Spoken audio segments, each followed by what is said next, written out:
Hey, hello. Hey, How how are you you? doing? I'm good. How are you? It looks like I'm just seeing we're not showing up. It looks like the stream was deleted on Facebook. Oh, okay. Uh, I Did you don't make know. Facebook mad again? I don't know. I'm saying go live, and it doesn't seem to want to do it. So We have lots of people on YouTube, so okay, let me. Hi everybody. I'm flummoxed here, but I will put. Let me put a note up on the Facebook page so people can find out that they should go to YouTube. Chris, give us an update on what's going on in the World Cup. well, the World Cup for me ended earlier. So this is like I guess there's some game going on between Spain and Argentina, and I see from the scroll on the screen that we're at 0-0. So yeah, so we hopefully get some kind of result. Otherwise, the game could go into the wee hours. So, Okay. Uh, I've left a note, and hopefully people will find it there. So it's always great to get us off to a start on a show with sort of This chaos is and odd. It's like, confusion. well, it's kind of the excitement that is the World Cup. It's later Yeah, so hours. we moved the show Yeah. or an hour later. This is completely bollocks me up. All day I've been Um, worried about will I make it here on time, and you uh, did. and I did somehow. So welcome everybody to History Happy Hour. Thank you to Stephen Ambrose Historical Tours for their assistance in bringing you this show. Check out their rich offering of military history tours on stephenambrosetours.com. And whether you're watching live or watching on replay, or you're listening in your car to the HHH Podcast. podcast. Okay, welcome. And today we're going to be talking about life in Berlin during World War II. Chris, we should mention our Patreon Yes, we supporters, should. don't you Absolutely. think? And especially our top shelf supporters. And we think they're all here. And you can be a supporter, top shelf or otherwise, by going to patreon.com/history happy hour. And I would say so. So you're just back from off the road, being on the I road, am. I right? got back. I got back yesterday. So yeah. So I'm home for 4 nights. yeah, and back to go back and do the Southern France trip, where I hopefully it's a little bit cooler than it was than the last trip, but I'm not holding out too much. Rumor So has it that were days that you didn't even wear a jacket. I didn't even wear a tie. I felt Oh like my yeah, I God. know. I was completely underdressed. It was I don't silly. even know how to deal with that. Chris, so we're at a different time. The World Cup game is still on. We've got the Yeah. score up. We think Yeah. it's still correct. I think there's about 7 minutes plus stoppage time Very good. to go. I have to say, I watched a little bit of the game today. Not a huge fan. Yeah. I Yeah. do love the acting. Okay, Acting. the guy gets brushed like by the Yeah. jersey of another player. He Yeah. grabs his leg, rolls over 3 times, and starts screaming. Yes. That's called tactics. Yes, it's called flopping, I Yeah, it's believe. called tactics. Tactics. Flopping, I think, is the Oh. word that I've heard. Yeah, so that's the best part of it to me. So this is the game that this was the game that was Waterloo 2.0, right? Is that the game you want? So no, this today's game I'm talking about. Oh, okay. Argentina versus Oh, Spain, that. the Latin American title game. I don't know, whatever, Whatever. Spanish American title game. So who's out there, Chris? We have Well, anybody in yeah. the Well, audience? I don't think Xavier will be joining us Yeah, tonight, he's but he will be probably a later. little bit busy.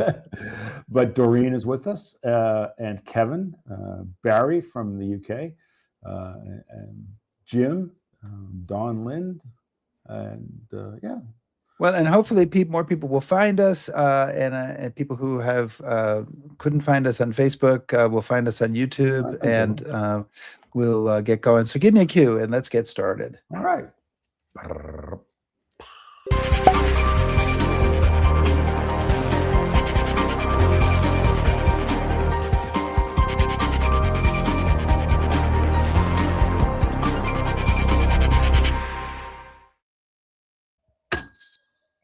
The bar is open. The bar is open, Chris. So what is on tap? Yeah, well, I've been really looking forward to this book that we're going to have this week. We're joined this week by Ian Buruma, and he is a Dutch writer and editor living in the United States. He has written extensively on Asian affairs. He was foreign editor at The Spectator, and he's held fellowships at the Woodrow Wilson Institute and at St. Anthony's College, Oxford. And from 2003 to 2018, he was professor of human rights at Bard College. He's written many, many books, but among them are The Wages of Guilt, Memories of War in Germany and Japan, Year Zero, A History of 1945, and The Churchill Complex. But we are here to talk about his new book, Stay Alive, Berlin 1939 to 1945, which one reviewer said was an immersive account of how the inhabitants of a liberal city survived fascism. So, Ian, welcome to Ian, History welcome. Happy Hour. Hello. Hello. Have you Thanks so much for been joining us. watching the game the last 10 minutes? I've been watching, until about 2-3 minutes ago. Yes. Anything new happening? Any updates? No.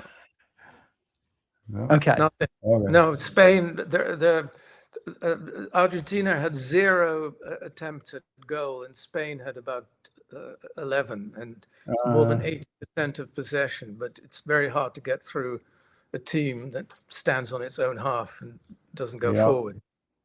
Yeah, well, unless you're England, of course, in which case that happen. But anyway, before we get into this, I know when I was looking at your biography and a little bit of your background that you've written extensively on Asia and Asian affairs. So at first blush, this would seem like a sort of an unusual direction for you to take. But what brought you to the story of Berlin during World War II?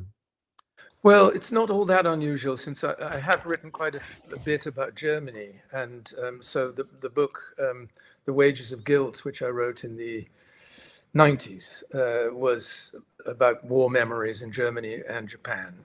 So it's always interested me. And I grew up, I was born 6 years after the end of the war. And so I grew up very much in its shadow, and not so much in the shadow of the war against Japan. I didn't have family in the Dutch East Indies or anything like that, but certainly the war against Germany.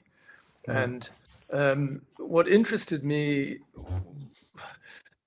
many things, but I think what sparked the book was the fact that my father had been forced to work in Berlin during the war in a German factory. He was a law student at the time, and he was one of millions young men from occupied countries who were forced to go there after 1943, when the Germans ran out of manpower because all their men were fighting on the battlefronts. Right. And I found, not too long before my father died, a whole cache of letters that he'd sent from Berlin to his family and his best friend, describing what life was like there during the war. And this, of course, seemed a tremendously good opportunity to write a longer book about not only my father's experiences, but what that city was like, where my father spent the latter half of the war, and I heard so many stories growing up about. Yeah. So the book starts essentially September 1st, 1939, when the war begins. What's the state of things in Berlin at that point? How many people live there? Who are some of the different groups of people who live there that you have focused on in your book? What's their mood? Kind of what's the overall situation? Well, it was, of course, it was the big German metropolis. And so, like all big metropolitan cities, the fascists, the German Nazis never liked Berlin very much. Hitler didn't trust Berliners. It was all too international and free-spirited and so on. Not that everybody living in Berlin then was a free spirit, but it represented that sort of atmosphere. And there were I think the majority of German Jews lived in Berlin, as well as Frankfurt and other cities. Now, in September 1939, they'd been under Nazi government for 6 years. And so it was not a pleasant place to be. It was repressive. The Jews had been persecuted. People were afraid of the Gestapo and so on. But it was still a thriving metropolis. I mean, the cafes were full. The restaurants were going on. There was soccer on Sundays. It was a normal big city, and people led their big city lives. And that continued pretty much until the bombing got bad, much later in the war. as far as the beginning of the book, which starts with the invasion of Poland, is concerned, most Germans in Berlin, at least, were not particularly happy about going to war. Unlike in World War I, when all over Europe, in Britain and France and Germany, there was a tremendous patriotic spirit.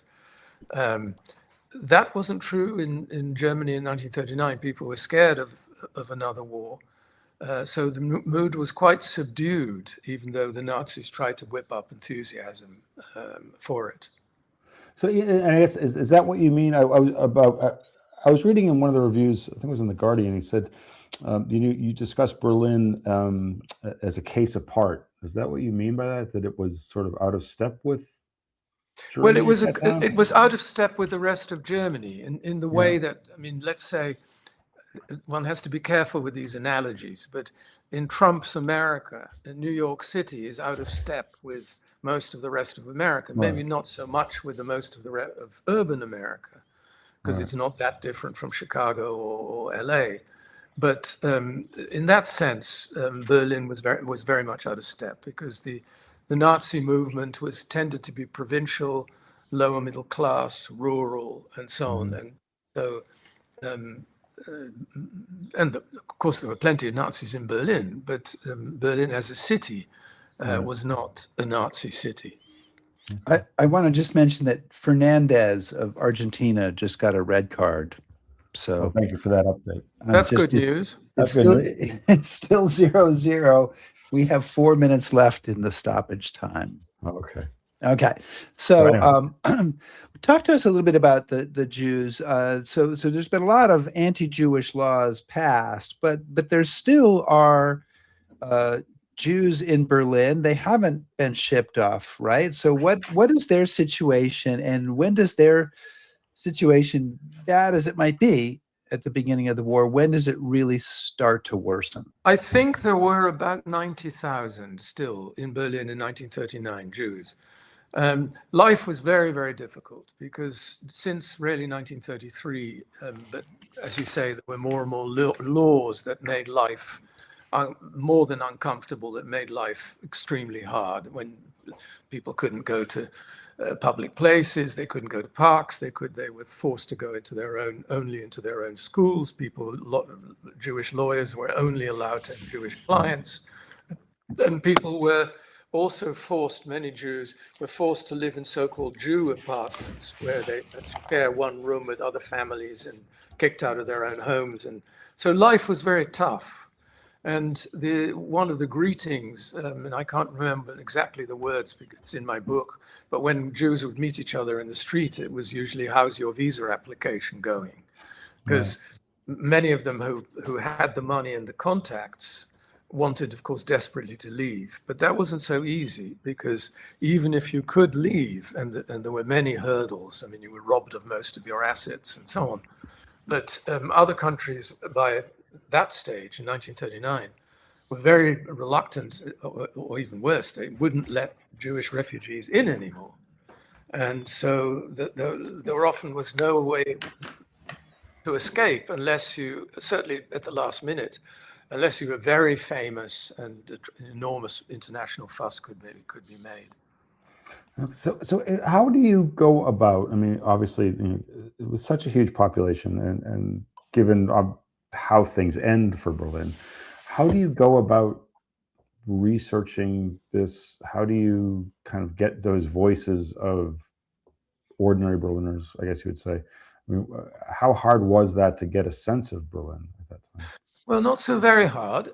I mean, I conceived the whole story as a kind of mosaic, and I was inspired a little bit by sort of modernist novels of the 1910s and 20s, a bit like James Joyce or other novels, where big city life is like a kind of kaleidoscope, and a bit like sitting in a bus in a big city, where you're constantly bombarded with advertisements, with radios, with pop songs, with snatched conversations, and so on. So that was really how I conceived of it, that it would consist of the movies people saw, the newspapers they read, the people's personal experiences expressed in diaries and letters and so on.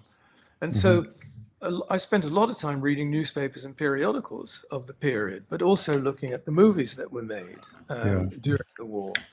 And I managed still to interview people who are all very old, of course, now.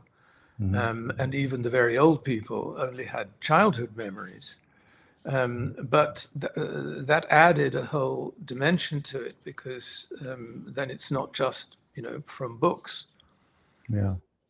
So I want to ask you, you do spend a lot of time in the book talking about movies that people are going to see. The Germans are shooting different movies during the war. You talk about the experience of the actors, the involvement of Goebbels in the German film industry. And I was blown away by one element of this, and I'm going to attempt here to play a clip from one of the movies that you talked about, which is a movie called Kohlberg, which is about the Germans fighting against Napoleon in the 1800s. And I want to show a clip from this because it's available on YouTube. And now this is a movie about stuff that happens in the early 1800s that is now being played in the, being filmed during World War II. Let me give this a shot.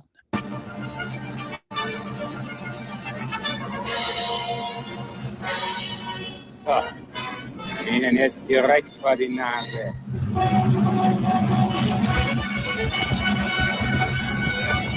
Alle Geschütze zu gleicher Zeit. Feuer! Feuer!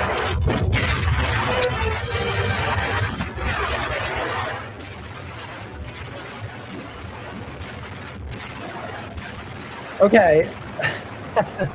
Let's see if I can stop it now. But they're fighting a war, and yet in this time that they're fighting a war, and you've got the Russians coming in, it's 1944, you've got the Americans and the British and the Canadians and the Polish coming in from the other side. They're shooting these big movies.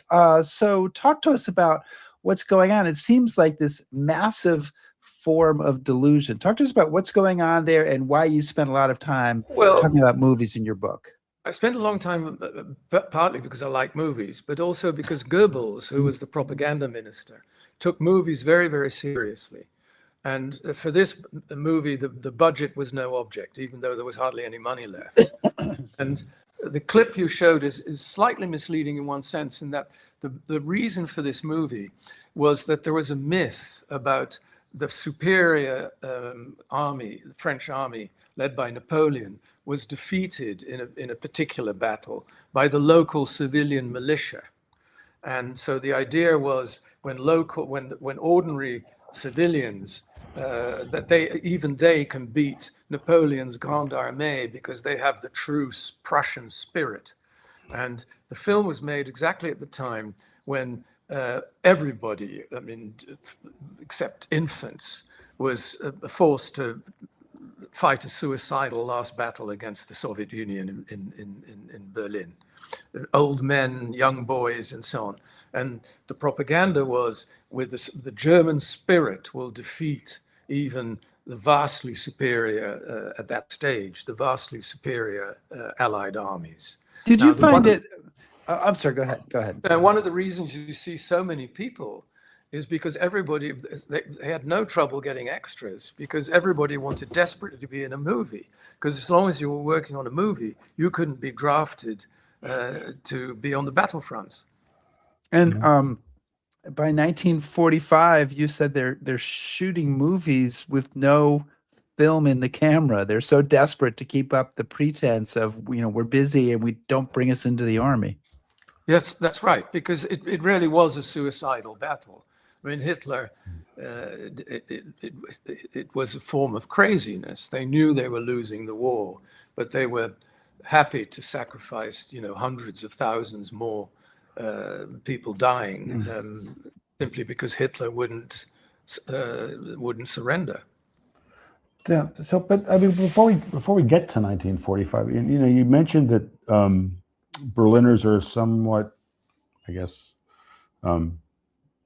not that impressed by the Third Reich or the Nazi Party when it comes to power, and they're slightly different as a city. Do they kind of maintain that outlook through the war?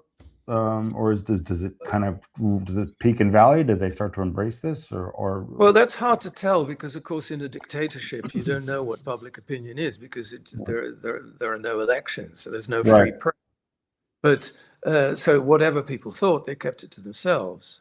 I don't think that I think that one thing that they did embrace was the defeat of France in 1940, because they hoped that the defeat of France meant that the war would be over soon. Yeah. And so Hitler was then greeted by massive crowds in Berlin as a kind of savior.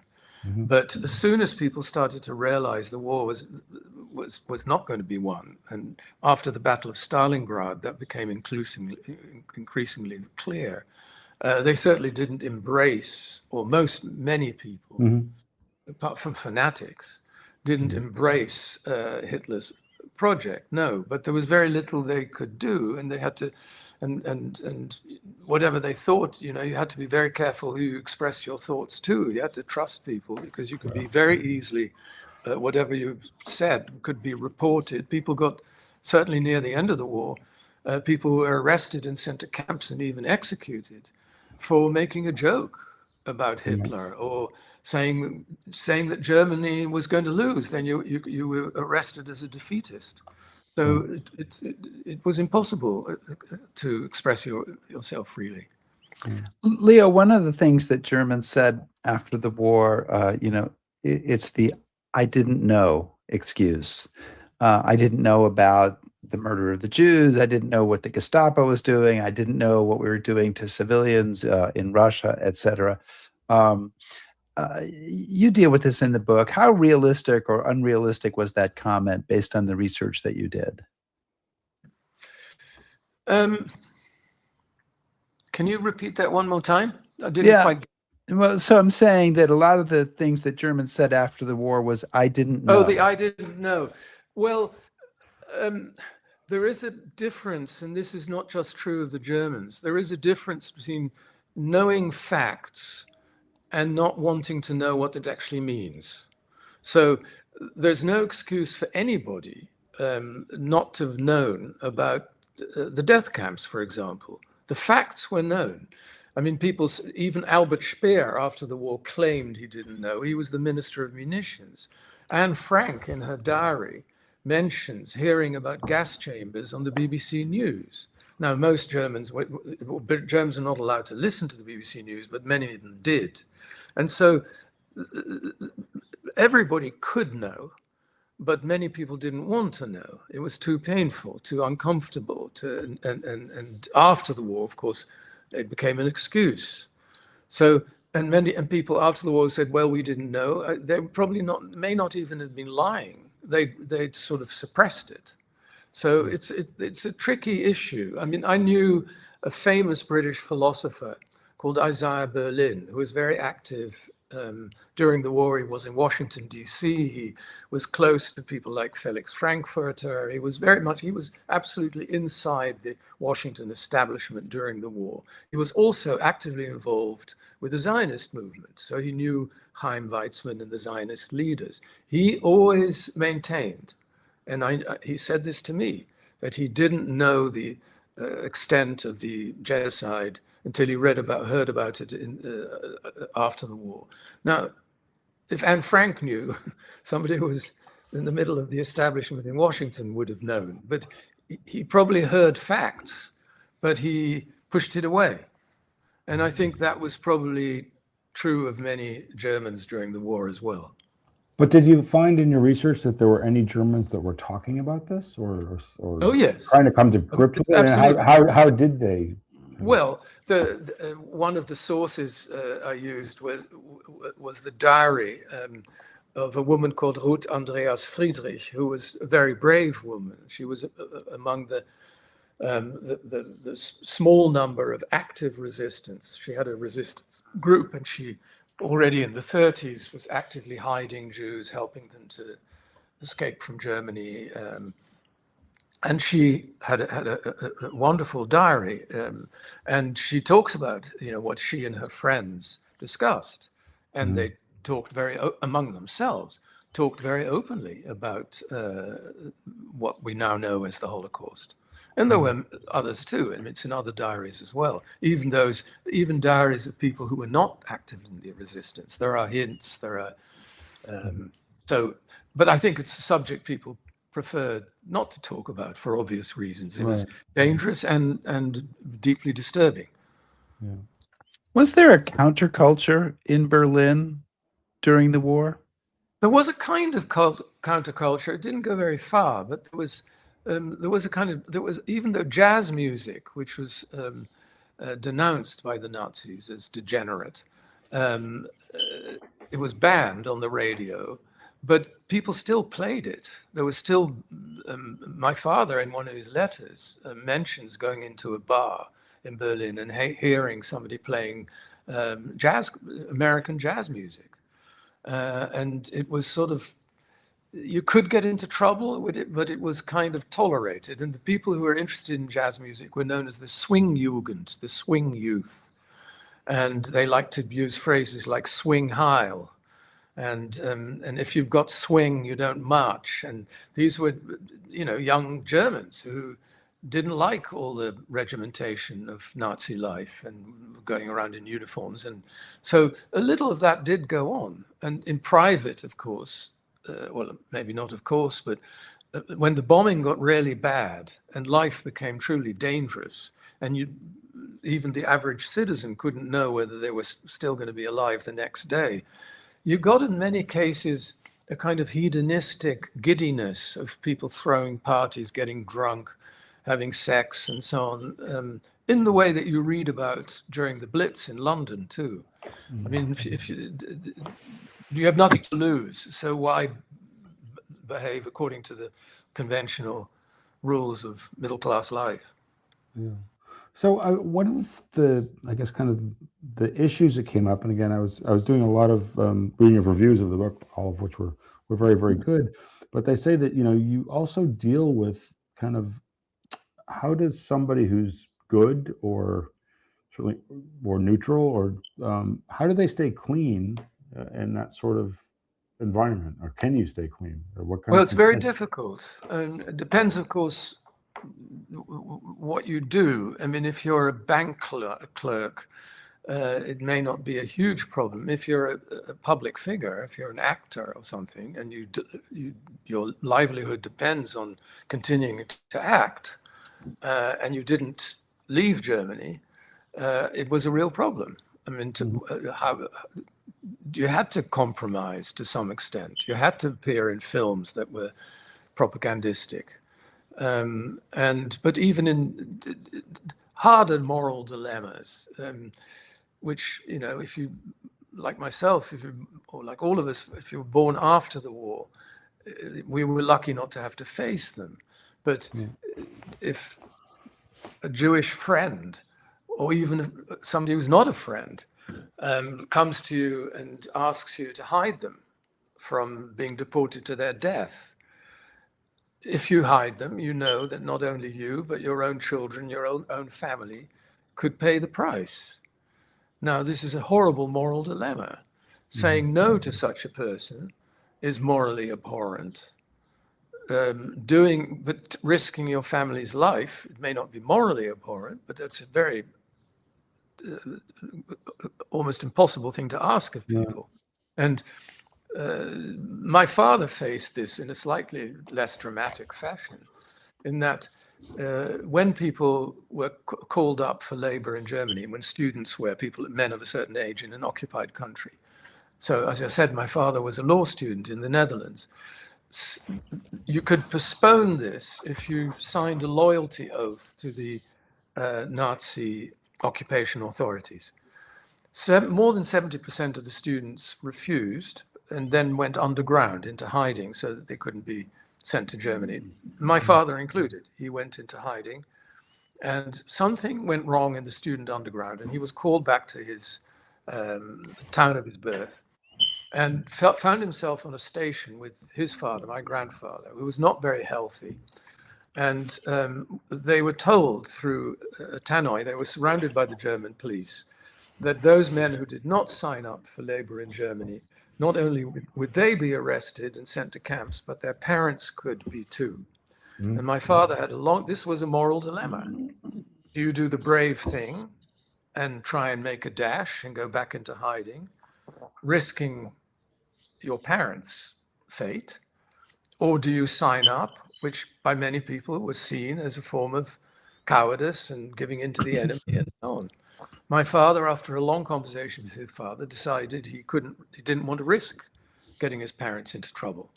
And it haunted him for the rest of his life. But this is just one of many, many moral dilemmas that people face, not only under occupation, but in Germany itself. Yeah. I want to remind everybody that we are talking to Leo Buruma, who is the author of the book. Leo is my father. Yeah, I'm sorry, Ian. Ian Buruma. I got distracted there. Ian Buruma, who's I'm still keeping track of the World Cup score, so I can't. It's too much for me.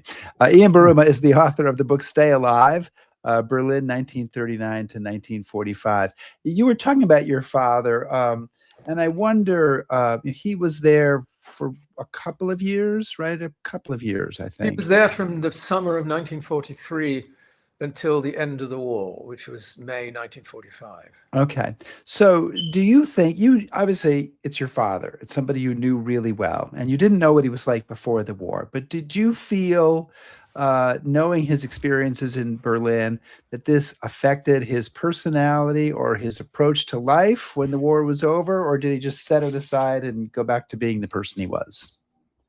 No, I think it did affect him.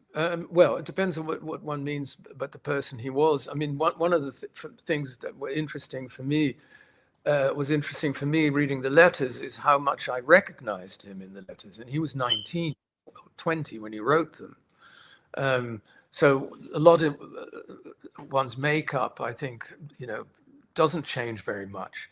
But it did certainly change him in one respect. Important respect. There was a big difference living in a country under occupation, when every German is a villain, because the only Germans you come into contact with are soldiers, SS men, Gestapo officers, and so on. They're all villains. If you lived in the middle of Berlin, you get, of course, a much more nuanced view of the German people. You see nice people, bad people, good people, virtuous people, brave people, horrible people, cowards, and so on. And so my father was always less viscerally anti-German after the war than many of his compatriots who stayed in occupied Holland. Added to that, he was as a very young lawyer, just after the war, he had to cut his professional teeth defending collaborators in so-called special courts. And this was a job that senior lawyers disdained. It was beneath them. It was dirty work. They didn't want to get involved in that stuff. And my father saw a lot of cases which were not so black and white. And people collaborated for all kinds of reasons, not always criminal ones. And so my father had a very relative view of human behavior, in the sense that he was reluctant to see anything in terms of complete black and complete white. And I think his experiences in Berlin certainly not only added to that, I think probably shaped it. Yeah. Another thing that, again, really kind of struck me in reading the book is very often when you read books about the Second World War, there are the Germans, which are very often they're all bad. They're the bad guys.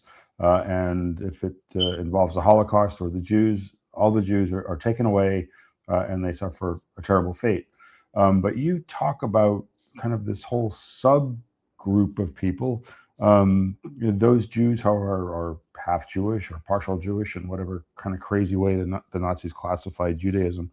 And you use a term, or you mentioned a term called U-boat. Can you talk a bit about these people that they live in this very strange world and how they survive? First of all, I mean, who was classified as a Jew? According to the German Nazi racial laws promulgated in 1935, there were many different categories, which didn't entirely were not entirely based on whether you were religious or not. If you had 4 Jewish grandparents, you were full Jew. If you have 2, you were a half Jew of the first degree. If you had 1, you were a Jew of the second degree.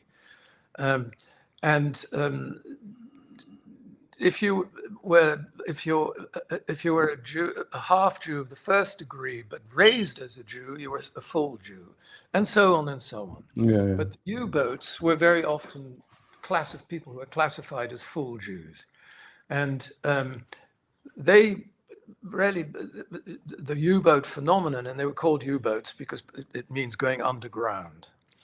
And it started when the deportations started, when people were deported to the death camps in Poland. And some young people, it was never a large number, and they were almost all young, because you had to be healthy and fit and flexible and so on to lead the life underground, which was very, very harsh, because without papers you couldn't get food. People had to take big risks to give you a roof over their head, so you had to change places to live all the time. Some of them lived in parks, in the zoo. One or two lived in the zoo. So it was, and you had to change addresses all the time not to get caught. Most people in the end did get caught. Somebody would betray them, and life underground was also completely transactional, and so people who would help you would very often want something in return, not only money. I mean, if you were a good-looking woman, the deal was also, okay, you can spend a few nights here, but then you put out. And so it's a horrible thing to say, but it really helped if you were young and fit and attractive. So there's another term that you mentioned in the book. I might not be saying it right. A griefer? Greifer. Well, that was the Greifer was at the end of the war. Well, or are you thinking of the Jews who worked with the Gestapo to get to? Right, hunting other Jews. Again, this is not a black and white issue. That we're small. Again, we're talking about very small numbers here. A small number of Jews who helped the SS to arrest Jews, and there was one famous young woman. Now her name escapes me. Who had ambitions before the war to be a movie star. She was sort of pretty, and she would cultivate U-boats in cafes and places and pretend that she herself was a U-boat and knew places. Stella Goldschlag. And then she would get people's confidence, and then would betray them to the Gestapo, and then they would disappear to their deaths. Now, she's often depicted, has become a figure in sort of popular culture as a sort of out-and-out villain, but her case is not completely straightforward either. She was herself kind of a resistor, was then arrested, was probably tortured, and was given a deal. Either you play ball with us being the SS, or your parents go to Auschwitz. She decided to play ball, and the SS, of course, went back on their word, and the parents went to Auschwitz anyway. Nonetheless, that's how she got into this very sordid business. Now, can you excuse what she did? No. Can you understand what she did? Well, to some extent. Yeah. So one of the other things, obviously, that kind of looms large in the life of Berliners is the strategic bombing campaign. And obviously, London had been bombed earlier in the war. There were all these other cities that had been bombed. You actually talk about how other German cities had been bombed, and the RAF is dropping notes on Berlin saying, if you thought that was bad, guess what's coming. Given Berliners' kind of antipathy to the Nazis, how do you think that they endured as long as they did that strategic bombing campaign? And didn't, I don't know what they could have done, but I mean, it seems like they endured rather longer than the Allies thought. They endured just like other people under that kind of bombing have endured. It's a strategy that was devised between the two world wars. And the idea was that if you bomb civilians enough, they will get so demoralized and mad that they'll turn against their own leadership. Mm-hmm. And this was tried in Germany, it was tried in Japan, it was tried in London during the Blitz, it was tried in Vietnam, it was tried Iran. It never ever works because it has the opposite effect. People become resilient. The only people they can depend on are the authorities because they're the ones who can still feed them and find places to stay. Right. And it gets people's backs up. And it had exactly the same effect in Berlin that it did in London. That the London can take it attitude of the Cockneys. Berliners were the same, and so it's one of these strategies which look attractive to countries at war because you don't lose that many of your own men from bombers, but it's yet to be proven that it works. Yeah. The worse it gets, the more some people cling to their delusions, from Hitler and Goebbels all the way on down. And as late as 1945, there are people still believing they have to fight, they can win, they can move forward. So how did this delusion retain its power for so long? And did you find that surprising at all? Well, I don't think that the average German or the average Berliner thought in the spring of 1945 that they were going to win if they just fought harder. This was something that was imposed by the Nazis, and so the delusion really was more with the Nazi leadership than with the common people. Very few people believed they were going to win at that stage. And probably even Goebbels didn't really believe it either, but they had to talk themselves into this crazy attitude.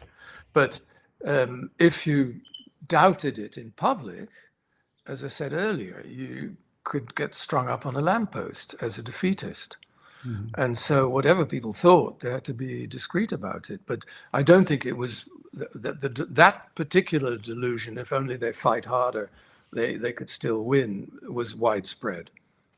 Yeah. One of the things I've really enjoyed in the book was, at the introduction to a number of your paragraphs, you have some great jokes. And in a story that's as dark as this, at first I was a little bit taken aback, but you see, I don't know, just some really wonderful wry humor. Can you talk about sort of that part of the story, why you chose those jokes, what it says about these people? Well, yes, because first of all, I think it's good to even in the grimmest stories to have some humor, but also it shows. Again, when I grew up as a schoolboy in the 50s and early 60s, Germans were still considered to be bad people. And, if you were half British like me, you also read comic books about brave Spitfire pilots and evil Germans who were always saying Achtung and that kind of thing. And you thought of them as a sort of robotic, monolithic, humorless, ghastly people. But of course, they were not. Many people were not like that. And Berliners still had a sort of big city humor. People made joke. Ooh, I see. There's good news. Yes, very good news.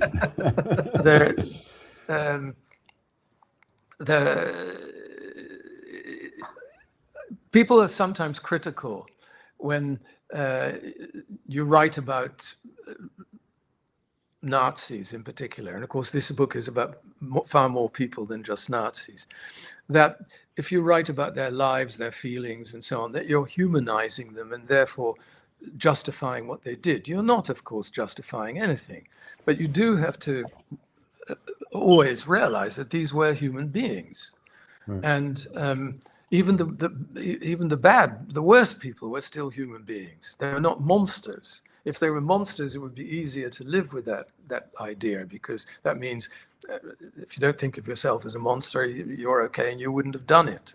Right. But I think the humor was a way for me to show the common humanity of Berliners, and how humor is not only a way to cope with hardship for persecuted minorities like Jews, who have, of course, a famous sense of humor based on suffering, and but that, you know, even Germans during the war had that too.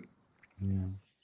Was there anything that you found particularly surprising when you were working on this book? And obviously, this story, parts of it have been told, parts of it have been, you took stuff from other books, people have published diaries and letters, etc. But was there anything that really struck you as astounding and surprising when you wrote this book? Yeah, well, one thing that surprised me was the extent to which Goebbels succeeded in making life seem as normal as possible to the average person who wasn't Jewish. If you were Jewish or Polish or the target of the Nazis, of course, there was nothing normal. It was horrible.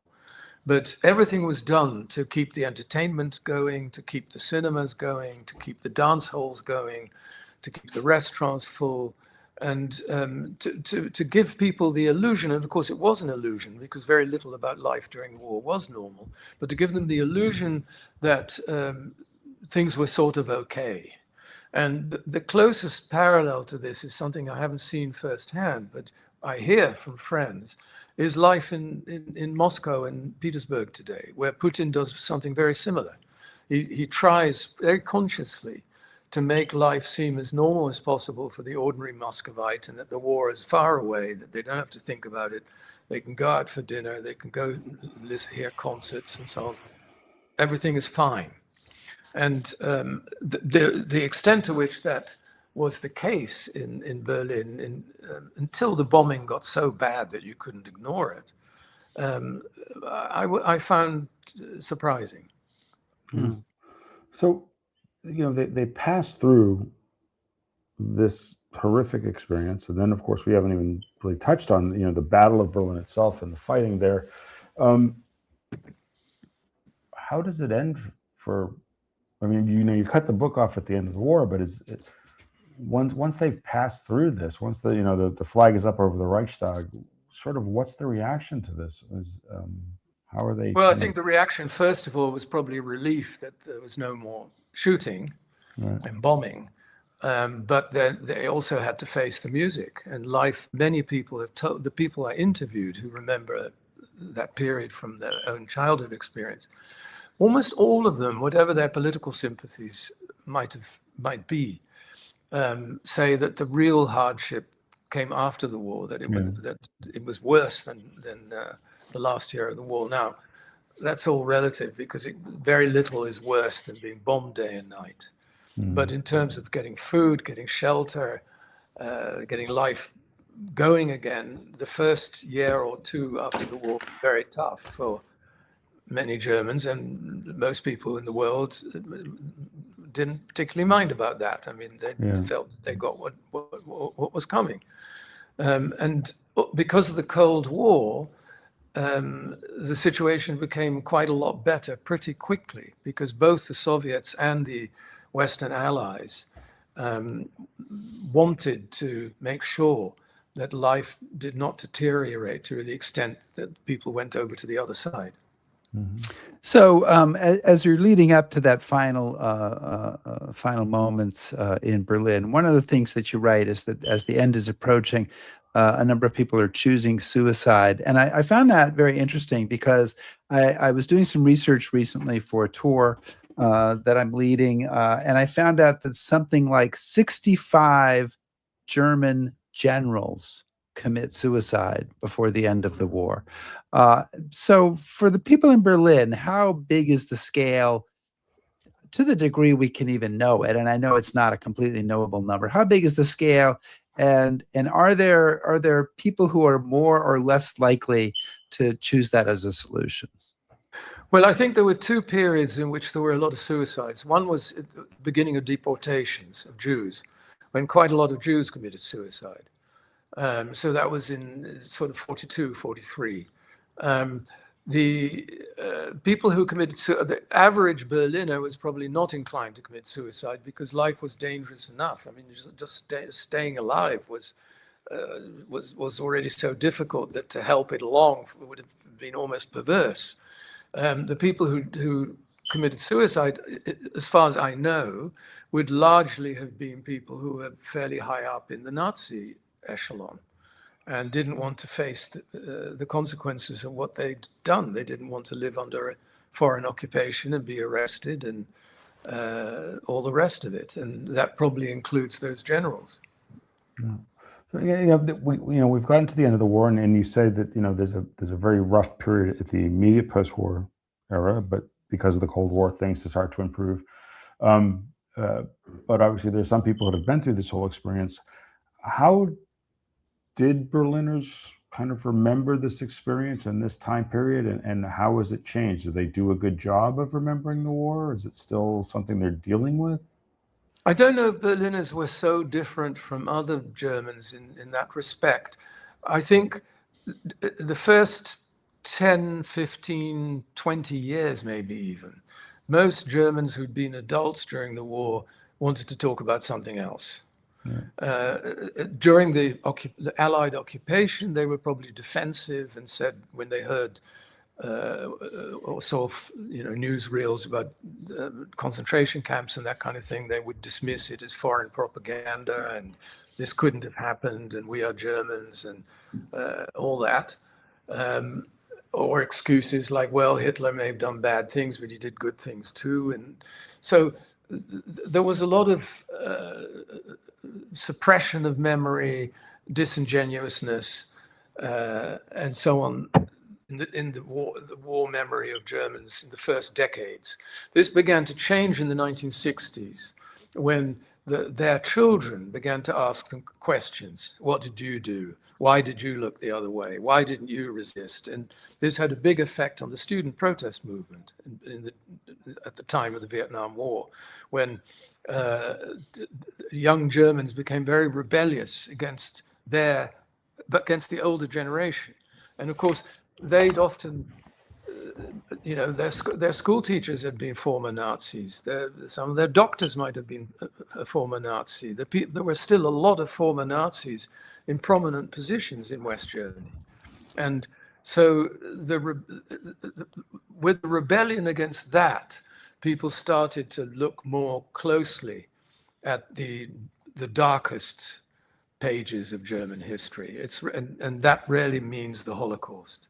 And after that, the West Germans certainly did a great deal to remember it, to commemorate it, to reflect on it, and so on. The story in East Germany is a little bit different because their propaganda was that they were the good Germans. They were the anti-fascists. They had nothing to feel guilty about. And so it was much less thorough. Mm-hmm. So we're approaching the end of the hour, but just a last question for you here. Any lessons for us today in all of this this story from 80 plus years ago? I think the message for me would be that we should not be seduced in thinking things are okay when they really aren't. And of course, it's much easier to feel that things are all right, that bad things are happening, but out of my sight. And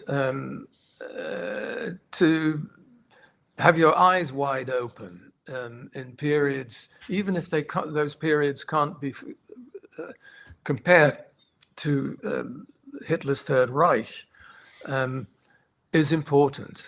And I against my expectations, my book has done better in the United States than anywhere else. And my guess is that it's because it's appealed to people's imagination here because they can see or sense that we're living with bad things in this country now. Again, I don't want to draw direct comparisons, that would be cheap, but these are not good times. And I think a lot of people recognize that. Ian, thank you so much for joining us today Thank you. very much. on History Happy Hour. And Ian Buruma's book is called Stay Alive, Berlin, 1939 to 1945.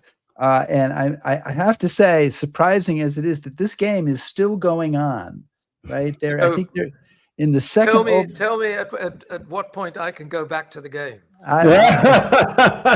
Well, we'll say goodbye, and you don't have to come back and join us. You may go to the game now and perhaps see the Okay. last minutes of it. So, Ian, thank you so All right. much for Thank you joining so us much, today. Ian. Good luck with It was a everything. pleasure. Cheers. Great Okay, pleasure. fantastic. Bye-bye.